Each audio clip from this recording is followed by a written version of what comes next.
Bismillahirrahmanirrahim. Assalamualaikum warahmatullahi wabarakatuh dan salam sejahtera. Apa khabar semua pendengar Mersing Bersembang podcast rasmi Politeknik Mersing yang dibawakan khas kisah sebenar dari alumni hebat kita.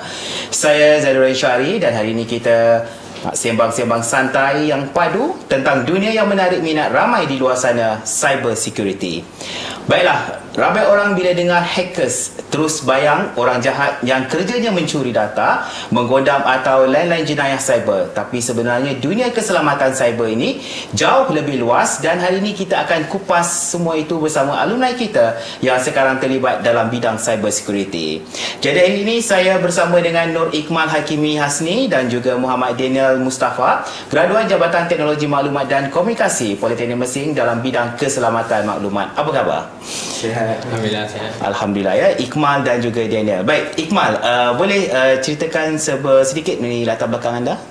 Okay, saya untuk tahun ni saya dah bekerja di Busify selama 3 tahun. Okay. Bermulanya saya bekerja as a security engineer, junior security engineer. Kemudian tahun ni saya dah dinaikkan pangkat, promotion as a senior security engineer. So itulah latar belakang saya sikit. Saya Daniel. Saya baru aja selesai graduate bulan 9 hari tu. And then sejak habis di intern memang terus bekerja sebagai IT executive cyber security and memang mostly handle IT related projects. Baik, kalau kita lihat masing-masing sekarang dah berkejaya dalam dunia cyber security. Tapi sebelum tu, bagaimana kita flashback zaman mula masuk ke Politeknik, bagaimana dengan hala tuju selepas SPM? Adakah Politeknik menjadi pilihan pertama anda berdua? Tuan jawab dulu. Sila. Okay, so sejujurnya tidak. Masa nak apply UPU tu, saya letak IT tu sebagai pilihan last lah. Sejujurnya sebab dalam mindset saya tentu masa tahun 2017, 18 saya memang tak nak terfikir pun ambil IT. Saya pilih pun engineering punya part lah, which is macam electrical, mechanical macam tu lah. Tapi memang tak ada terfikir pun untuk IT. So bila dapat keputusan UPU tu which is IT di Politeknik Mersing, saya was-was juga, tak tahu nak ambil ke tak. And then kebetulan tentu adalah ceritanya yang macam ada kawan sekolah kata yang ambil IT ni tak ada masa depan. So pada zaman tu lah. So macam saya rasa tercabar dan tu. So saya macam kalau sini disebabkan ni saya ambil. Saya tak ada terburu-buru, tentu saya ambil macam tu. Jadi tercabar lah. Rasa tercabar. So sekarang ni tengoklah sekarang macam mana. So berkejaya lah, alhamdulillah. Itu perspektif Ikmal pada tahun 2018. Macam mana dengan Daniel? Waktu SPM saya ambil umur 19 tahun, 2 tahun lewat sebab habiskan hafazan Al-Quran. Habis SPM pun sambung diploma Al-Quran. Habis diploma barulah mohon UPU. Mohon UPU pun tak ada satu pun kat situ ada IT punya bidang. Semua bidang agama lah, usul fiqh semua tu, belajar Islam. Tapi mulanya dapat sijil network. Dapat sijil bidang network dekat Polis Komuniti Kedah.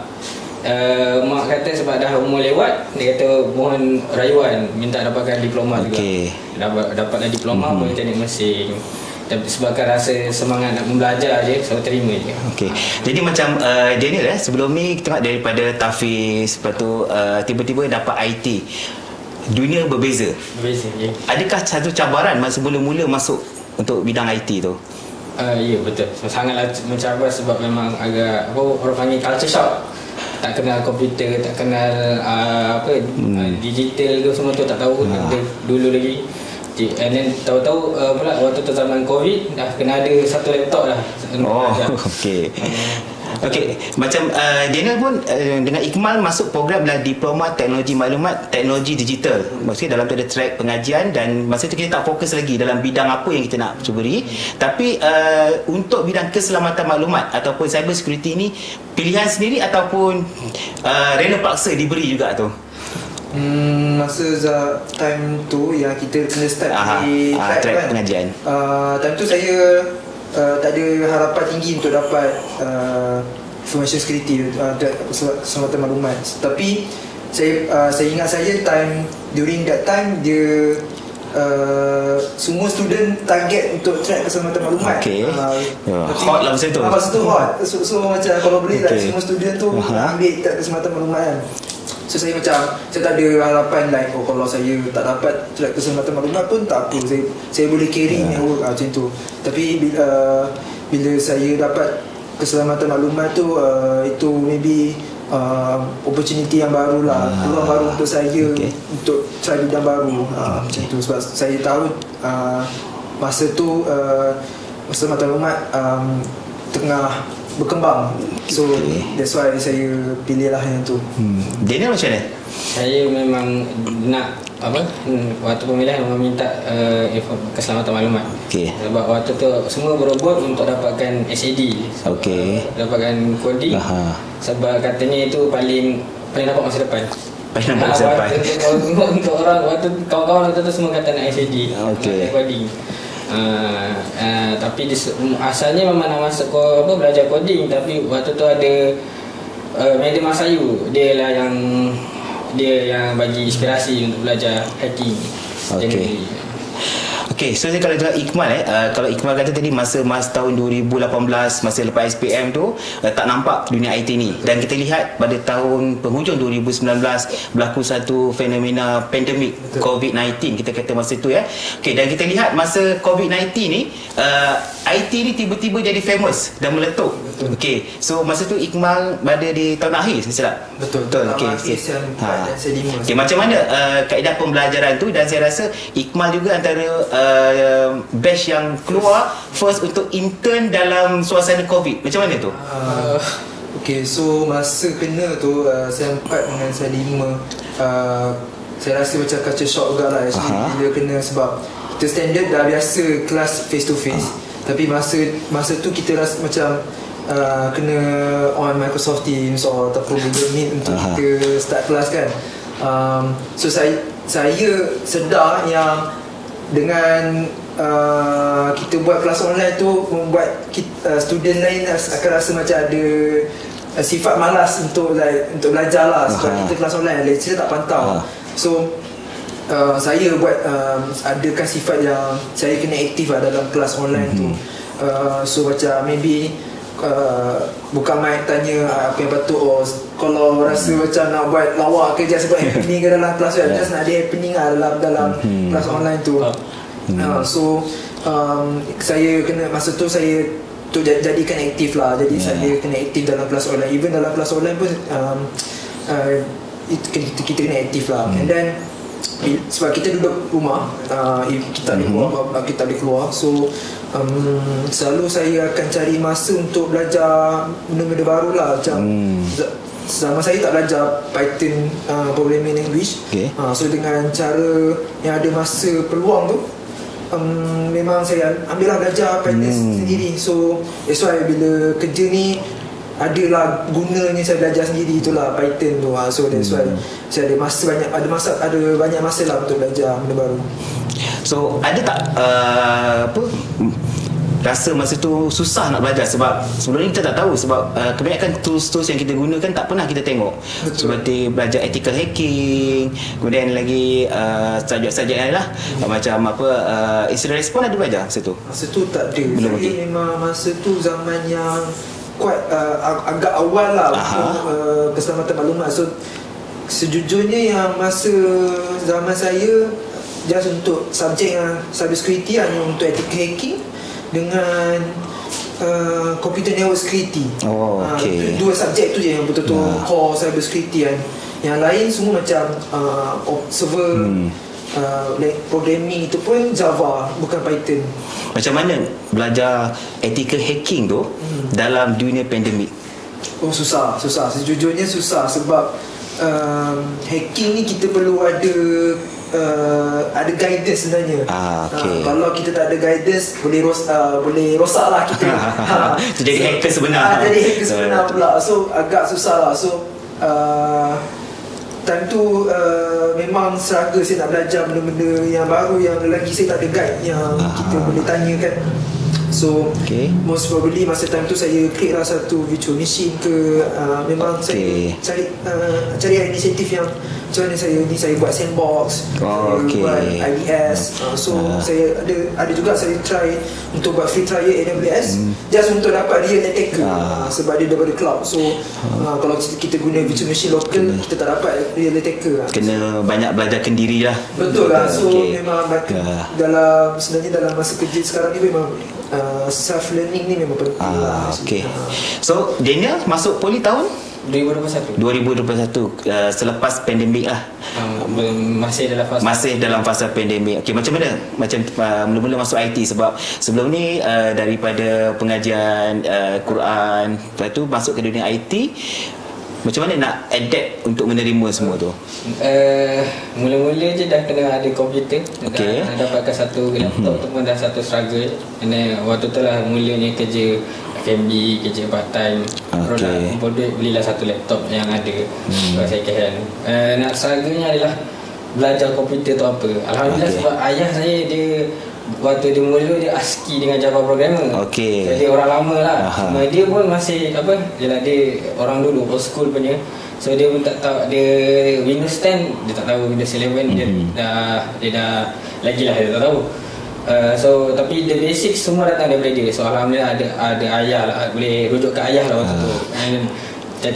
Cacap malam, cacap tengah hari tu dia lah panggil dia datang bilik, dia lah datang nak adapt belajar terms bahasa Inggeris. Semua dah struggle bahasa Inggeris lagi. Jadi kelebihan kelas secara online lah ni. Kelas online dia boleh panggil bapak lah.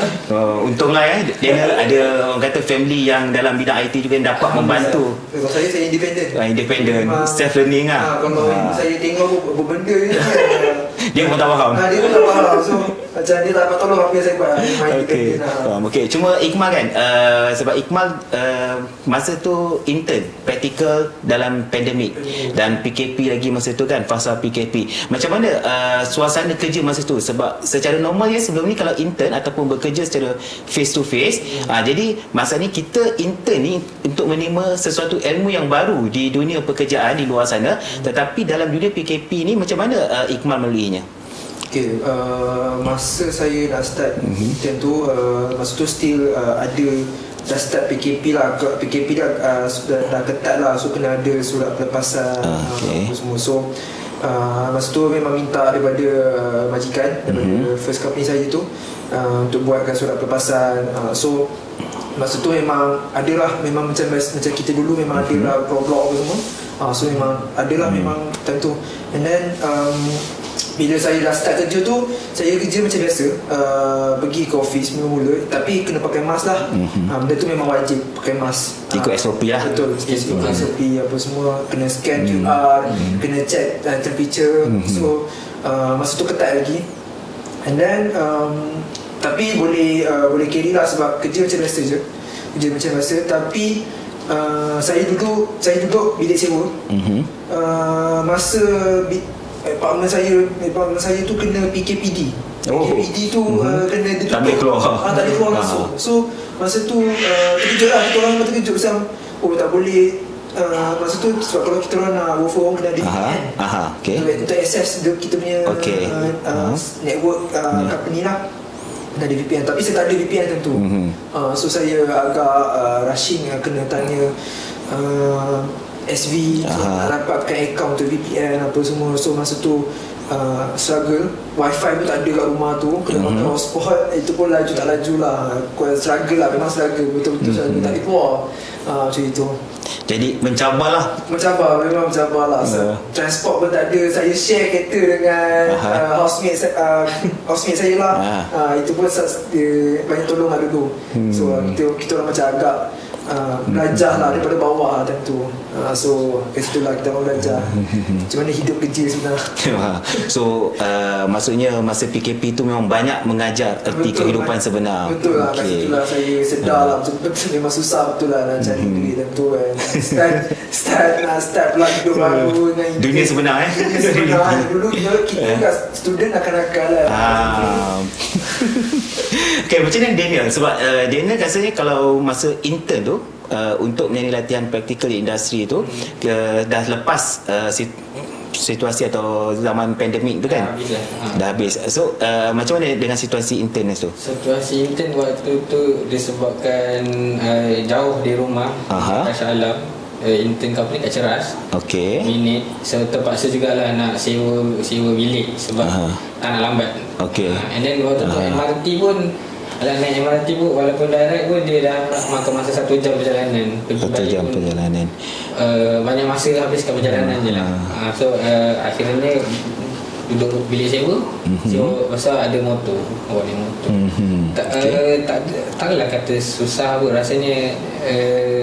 Waktu intern normal, nothing tricky atau yang pelik-pelik tak adalah. So masa belajar dekat poli ni banyak kelas online ke face to face? First online. First banyak face to face. Yang 3, 4, 5 semua face to face. 3, 4, 5 lah. 1 dan 2 lah. Okey, di hujung-hujung pandemik lah masa tu. Okey. Jadi kita lihat lama dekat Politeknik. Kalau macam Iqmal setahun 2 tahun je tu kan. Kalau macam Daniel dah semester 3, 4 dah dekat poli. So dekat kenangan dekat Politeknik ni, lab mana yang paling you all rasa paling legend lah dalam pelajar-pelajar security ni? Kalau saya standard lah. Sebab sama saya satu je cyber range lah. Itu cyber range je. Tak ada lain lah. Lab lepak siang malam tu. Itu lah. Nak buat apa projek ke saya pun memang situ lah. Nak buat lab kan. Okay. YP semua. Alright. Okay, so apa yang uniknya lab tu bagi you all? Saya rasa sebab politeknik lain tak ada lab cyber range tu. And then setahu saya yang untuk buat lab cyber range tu deploy oleh one of our student jugalah, one of our senior. So benda tu macam membuktikan yang kita punya student politeknik ni ada macam technical staff lah. So pada saya itu yang membuktikan yang itulah student adalah student yang buat. Bagi saya sebabkan kita waktu tu dah pilih track keselamatan maklumat, mostly keselamatan maklumat punya kelas semua kat cyber range. Jadi memang lepas tu ada FYP, ada apa-apa projek lain pun semua train CTF pun semua dekat dalam cyber range. So yang mungkin sebab tu dah selalu sangat pergi, dah attach. So bagi saya itulah yang unik ni. Daniel ada join CTF? Ada. Iqmal? Tak ada. Okay, apa pengalaman Daniel CTF tu? CTF first time join CTF Sem 3. Waktu tu pun tak ada belajar etika hacking lagi. Dan memang struggle dengan command line. Command line. Waktu tu tak belajar lagi command line Sem 3. Struggle-nya adalah nak belajar all these tools, hacking tools, and ada banyak. And then setiap orang tu ada syntax orang sendiri. Nak dia dulu sini-sini kata hafal. Tapi bagi saya rasa more kepada banyak kali buat. Dia ada jadi praktis. More practice lah. Practice make perfect. Practice make perfect, betul. Dah sampai 5 tu barulah rasa tak ada masalah lah. CL ni. CTF paling tinggi sampai ke mana pergi? Paling tinggi join event kat mana? Ada individual CTF. Individual. Awal tahun ni hari tu join sebagai orang company je lah. Join dengan kawan-kawan kerja lain. Paling bagi saya lah paling tinggi sebab dia server dia orang dekat Amerika, dekat Canada. And then kita orang somehow somewhere dapat top 10. Tapi dia 3 individu, 2 orang tu, kita orang 2 top 10, ada seorang lagi tu ngam-ngam je dia nombor 11. Tahniah. Yang itulah paling tinggi. Tapi kalau takdirnya pengalaman CTF dekat PMJ, takdirnya dekat rasa nombor 9 ke 1 tu. Tapi orang kata CTF ni adalah satu platform kepada mereka yang berminat dalam bidang security untuk mengembangkan bakat mereka. Betul ke? Betul. Daripada CTF ni lah saya belajar. CTF ni basic, boleh kata basics lah untuk apa, level politeknik basics ke? Basics untuk belajar test skill kita. Test skill kita ada kriptografi, ada penetration testing, web test pun ada, virtual machine, semua tu. Even bagi saya paling minat kriptografi, all the coded scripting. Tapi itulah, semua tu CTF cover almost semua. And then defense dengan attack semua ada. Dan kita kalau lihat yang CTF yang baru-baru ni, dia macam, kalau macam kita di politeknik ni level diploma, dia tak ada dalam cover silibus kita kan. Jadi siapa yang join CTF tu dia kena extra lah belajar. Okay. CTF lah dapat belajar macam-macam. Okay, kalau kita lihat belajar di politeknik, and then kita dah bergerak, sekarang dah bekerja di industri. Okay, so Iqmal dan juga Daniel, kedua-duanya dalam bidang cyber security tapi industri yang berbeza. Walaupun security tapi berbeza. Iqmal dalam bidang apa? Security. Saya more kepada defense. More kepada defense. Blue team lah. Blue team. SOC lah. SOC lah. Okay. Tapi sebab sekarang SOC dia ada banyak tier. Ada. Okay. So saya dalam SOC tu saya di bahagian engineering department. Okay. So apa-apa daripada deployment punya security tools, macam firewall ataupun SIEM, SIEM. So itu job scope yang saya buat lah, pada deployment dengan troubleshooting daripada security. Kalau Daniel? Saya mau kepada pen testing. Oh, red team lah. Satu blue team, satu red team. Ini boleh bergaduh lah dua ni. Blue team dengan red team. So memang orang CTF lah ni. Memang sesuai lah orang CTF berada di tim pentest. Okay. So macam mana suasana kerja Daniel? Saya alhamdulillah sebabkan company kecil je, rakan-rakan kerja semua tak ramai, tak sampai 10 orang pun. And then diorang semua memang supporting kita yang boleh dapat join CTF sama-sama. Cuma apa, boleh nampak lah CTF boleh nampak pen testing dekat dalam silibus PMJ, industri jauh beza tu. Even sekarang pun diorang dah extend kan silibus, pun masih lagi rasa jauh. Penggunaan tools dah lain, more wider, more lagi ke dalam lah kalau dalam industri. Penggunaan tools, teknologi semakin berkembang, berubah, cepat berkembang. Tools cyber security ni cepat sangat. Itulah. So kalau nak masuk dalam dunia ni, kita kena sentiasa bersiap sedia, up to date lah dengan tools yang terkini. Okay. So kalau kita lihat masa belajar dulu, pernah tak hack ataupun you all ada buat apa, hacking mana-mana website ke? Saya jujur, kita tengok Iqmal dulu. Ada belajar ethical hacking kan? Dan subjek apa yang suruh, bukan suruh lah, kita nak cuba test. Kita test untuk hack website ke mana-mana. Kalau ethical hacking, apa yang saya buat masa dalam tu, tak belajar apa sebenarnya. Sebab contohlah, mostly ethical hacking ni dia akan belajar benda-benda basic macam Nmap, tengok port apa yang buka tak. So saya guna macam itu dulu.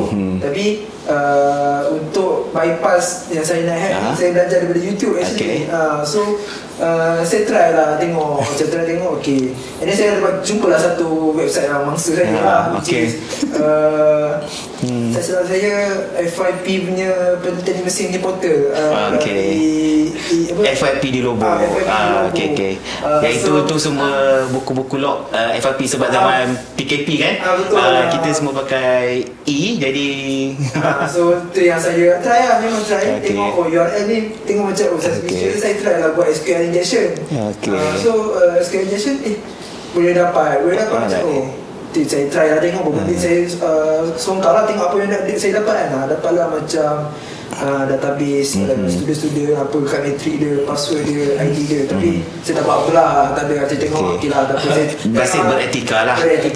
Okay. Saya belajar etika lah. Tahu lah beretika macam mana lah. Itulah. Dia kan?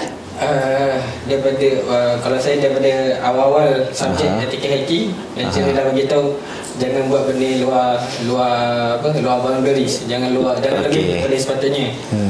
Jadi daripada tu memang dah dididik jangan lebih, jangan ni. Tapi somehow media masa you kata explore betul. Dan one day hari tu dekat waktu tu cuti dekat coffee shop area rumah je lah waktu tu, saja buka email. Dan itulah terjumpa salah satu ordering system kedai coffee shop tu. And then nampak lah betul dia kata kalau kita dah belajar tu kat mana-mana kita duduk, kita mesti nak cuba kan. Tangan tak ada diam. Tangan tak ada diam. Lepas tu dah pandai dah komalan. Testing lah tu baru belajar kan. Macam orang kata buat dapat lesen kereta kan, nak bawa kereta kan. So ni dah boleh pandai tengok buat injection. Dah nampak lah di mana kelemahan sistem kedai tu semua. Semangat yang ada tu kan. Semangat. Kira sikit. Okey, kalau kita lihat dulu sekarang dah bekerja bahagian SOC, bahagian pentest. Okey, kalau dibandingkan masa belajar dulu, apa yang sebenarnya you all nak belajar, dan mungkin kita boleh tambahkan apa yang tak ada. Macam Ikmal masa dulu dia tak ada pentest kan? Ada pentest. Okey. Saya etika hacking lah. Cuma bahagian defense punya subjek lah saya tak ada. Defense ada. Threat hunting lah. Okey. Investable is the response. So itu saya tak adalah, saya tak belajar. So saya berharap lah yang kalau boleh saya dapat belajar kat Poli. At least saya dah ada basic. So bila saya dah ada basic, bila saya dah kat luar di dalam kerja, saya dah boleh saya boleh explore lah dengan apa yang ada, yang basic yang ada tu. Saya setuju ni kalau untuk in terms of defensive lah. Sebab memang kebanyakannya pun etika hacking, pen testing pun exploit juga. Even dalam CNS computer network pun belajar exploit hacking juga. Ada satu je incident respond, belajar firewall. Dan tu satu je lah. Sebab itulah saya tak saya mau aku ada pen test lah. Saya tak berapa pengalaman dalam blue team. Nak lebih kepada defend lah. Kebanyakan attack kena defend juga lah. Okay. Baik. So kalau kita lihat dekat luar sana, orang ramai kata hackers ni memang menakutkan. Okay. So merompak sana, menggodam dan sebagainya. Jadi apa sebenarnya hackers atau etika hacking ataupun kata penggodam yang beretika ni?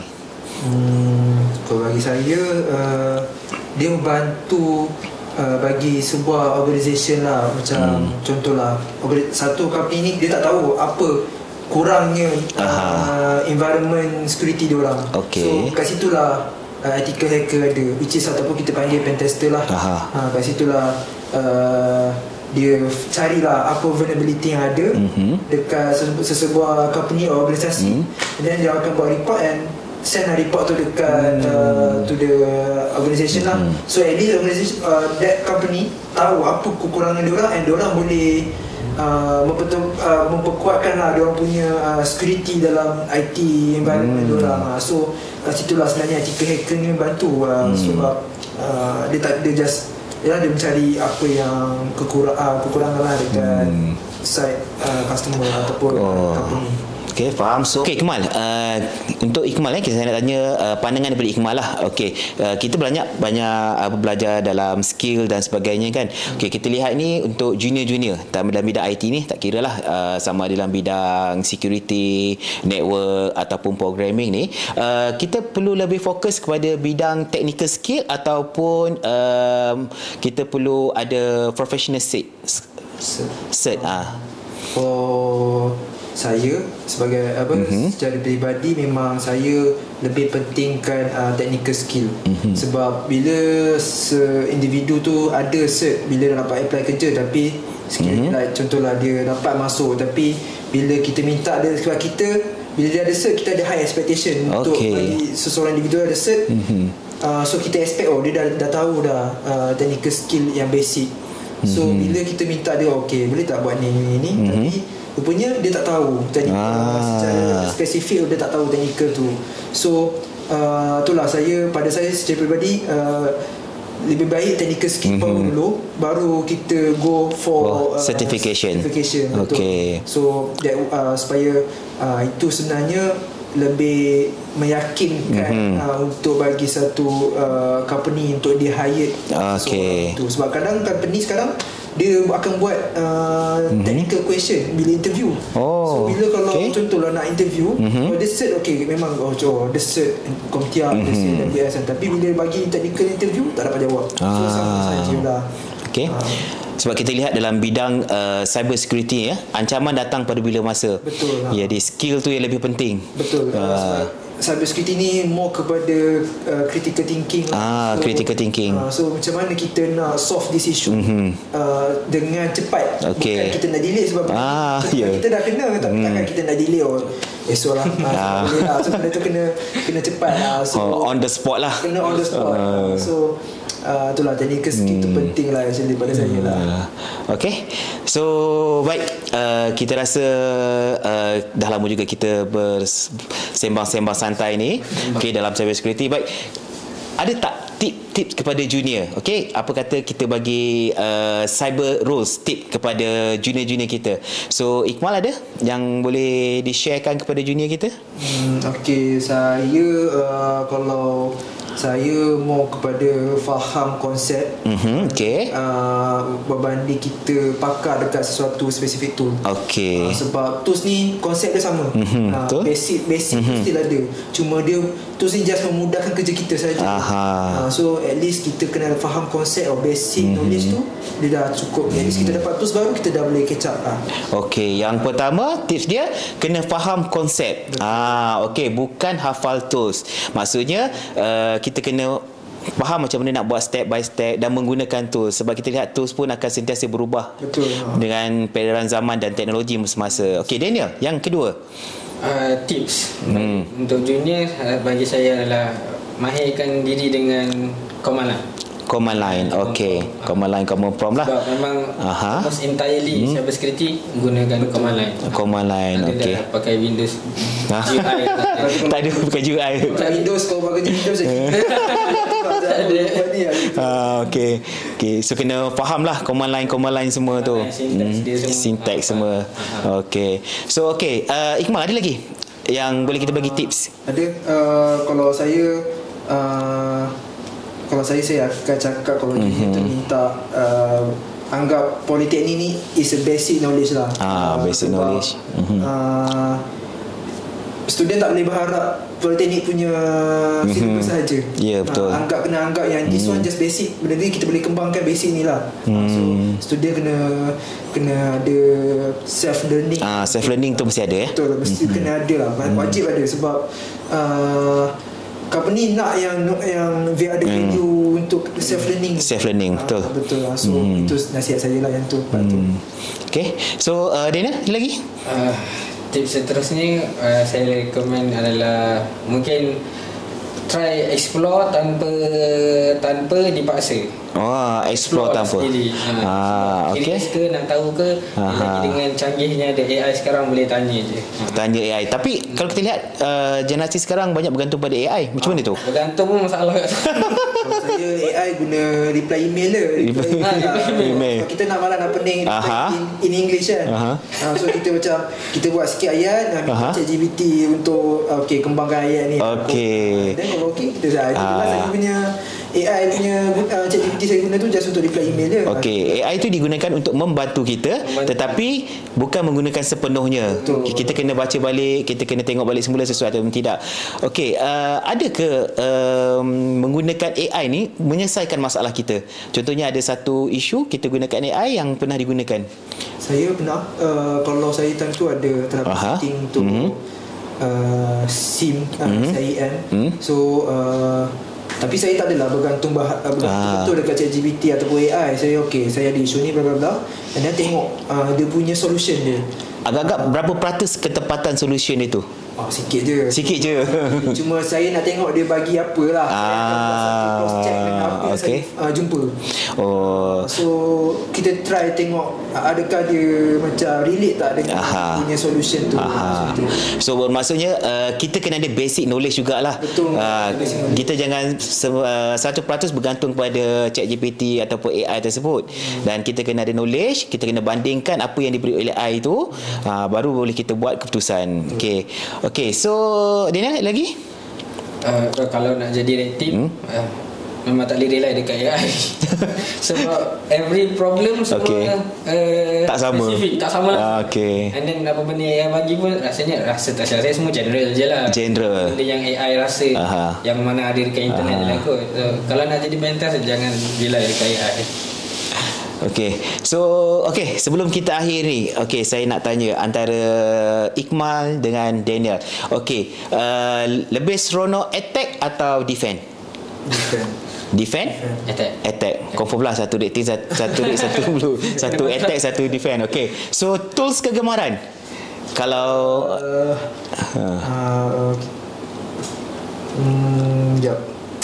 banyak tools ni. CrowdStrike lah. CrowdStrike. Kalau Daniel? Bila fikir balik saya paling best adalah tools buat hacking banyak. Burpsuit. Dalam tools ada tools lagi. Dalam tools ada tools. Alright, satu perkataan yang terakhir sekali soalan saya. Satu perkataan apa yang boleh digambarkan apabila kita sebut sebagai cyber security?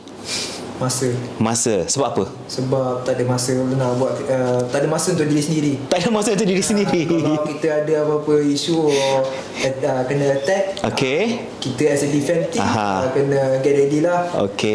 So tak kisahlah kita di tengah beraya ke tengah bercuti ke, laptop kena bawa agak. Kena bawa jugalah. Masalah kena diselesaikan on the spot. So cyber security ni bukan nampak dunia glamour. Di sebalik kegelimaannya tu ada sesuatu yang kena pengorbanan lah. Kalau dia ni satu perkataan. Cuti tak ada cuti. Istilah cuti tak wujud. Istilah cuti tak wujud. Ini orang red team kata istilah cuti tak wujud. Sebab apa tu? Sebab hari tu raya pun raya pertama. Pengalaman dah. Pengalaman. Klien yang call kata sistem diorang tak kena. Nak kita orang terus try waktu tu juga. Try solve the problem jugalah. Supaya kita orang pentas je. So kita orang just tengok kat mana yang problem and then report balik je. Supaya dia orang on the spot. Habis je solat raya buka laptop. So maksudnya samalah. Security ni nampak glamour tapi penuh cabarannya. Baiklah, terima kasih Ikmal, terima kasih Daniel. Memang padu insight hari ini daripada kisah yang diceritakan Pentest dan juga SOC. Jelas yang graduan PMJ memang boleh stand tall dalam dunia cyber security. Untuk pelajar-pelajar JTMK dan anda yang berada di luar sana, jangan tunggu sehingga lepas grad baru nak explore. Dunia cyber bergerak laju. Ingat, satu aja, hack sebenar bukan perosak, dia pelindung data. Jadilah hack yang melindungi data, bukannya merosakkan data. Untuk pelajar dan pendengar semua, ingat dunia digital bukan sekadar coding atau browsing, tapi tentang tanggungjawab menjaga maklumat dan keselamatan data. Stay safe, stay smart dan jumpa lagi dalam episod seterusnya. Mersing Bersembang, podcast santai Politeknik Mersing. #PMJ Terbang Tinggi.